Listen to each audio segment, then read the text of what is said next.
Welcome to Sara with stories. இன்னைக்கு நம்ம பார்க்க போகிற கதையோட பேர் திரும்பி வந்த மான்குட்டி.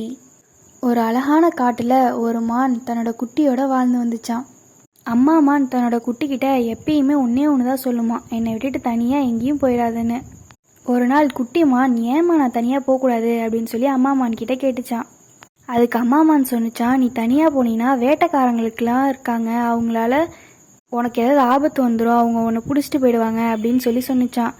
ஏம்மா அவங்க பிடிச்சிட்டு போய் நம்மளை என்ன பண்ணுவாங்க அப்படின்னு சொல்லி குட்டிமான்னு கேட்டுச்சான். அதுக்கு அம்மாமான்னு சொன்னாங்களாம், நான் சின்ன வயசில் இருக்கும்போது இப்படி தான் ஒரு வேட்டைக்காரன் என்னை பிடிச்சிட்டு போயிட்டான். பிடிச்சிட்டு போய் ஒரு பணக்கார வீட்டில் என்னை விற்றுட்டான்.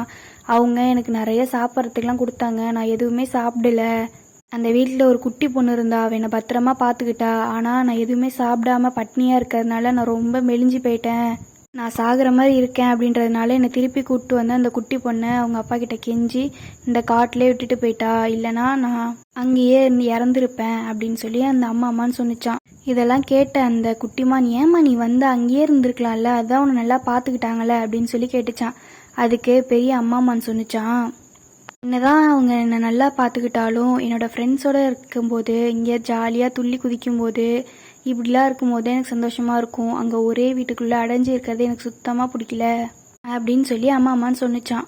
அப்போ அந்த குட்டிமான் தன்னோட மனசில் நினச்சிச்சான், ச்சே இந்த அம்மாவுக்கு அறிவே இல்லை, ஜாலியாக அந்த வீட்டிலே இருந்திருக்கலாம், இங்கே வந்து கஷ்டப்பட்டுட்ருக்கு அப்படின்னு சொல்லி மனசுலேயே திட்டிச்சான். நம்ம அம்மா மாதிரி நம்ம இருக்க வேண்டாம், நம்ம ஒரு பெரிய வீடாக பொறுத்து போய் அங்கே சந்தோஷமாக இருக்கலாம் அப்படின்னு குட்டிமான் நினச்சி கிராமத்து பக்கமாக தனியாக போயிடலாம் அப்படின்னு சொல்லி ஒரு நாள் திட்டம் போட்டு போகுது. அப்படி கிராமத்துக்கிட்ட போகும்போது கிராமத்துல இருந்து ஒரு முயல் வேகமாக தப்பிச்சு ஓடியாந்துட்டு இருக்கிறத குட்டிமான் பார்த்துச்சான். உடனே குட்டிமான் அந்த முயல்கிட்ட போய், ஏன் இவ்வளோ ஃபாஸ்ட்டாக அங்கேருந்து ஓடியாரீங்க அப்படின்னு சொல்லி கேட்டுச்சான். அதுக்கு முயல், நீ வா வா அப்படின்னு சொல்லி அந்த மானையும் கூட்டிகிட்டு காட்டுக்குள்ளே வேகமாக 2 பேரும் ஓடி போயிட்டாங்களாம். ரொம்ப தூரம் காட்டுக்குள்ளே போயிட்டு முயல் வந்து அந்த மான் கிட்ட பேச ஆரம்பிச்சிச்சான். நானும் என் ஃப்ரெண்டும் ஒரு வேட்டைக்காரங்கிட்ட மாட்டிக்கிட்டோம். அந்த வேட்டைக்காரன் எங்கள் 2 பேரையும் கூட்டிகிட்டு போய் அங்கே தெரியுதுல்ல தூரத்தில் அந்த கிராமத்தில் அந்த பெரிய வீட்டில் எங்களை விற்றுட்டான். அந்த வீட்டில் ஒரு அழகான சிறுமி இருக்கா, அவள் எங்களை 2 பேரையும் பத்திரமா பார்த்துக்கிட்டா. நிறைய கேரட் கொடுப்பா, நிறைய கீரைலாம் கொடுப்பா, அதெல்லாம் சாப்பிட்டுட்டு நாங்கள் ஜாலியாக இருந்தோம். அப்படி இருக்கும்போது ஒரு நாள் அவங்க வீட்டுக்கு நிறைய கார்லாம் வந்துச்சு, நிறைய ஃப்ரெண்ட்ஸ்லாம் அவங்க வீட்டுக்கு வந்தாங்க. அப்போது என் கூட இருக்க என் ஃப்ரெண்டையும் என்னையும் தூக்கி பார்த்தாங்க.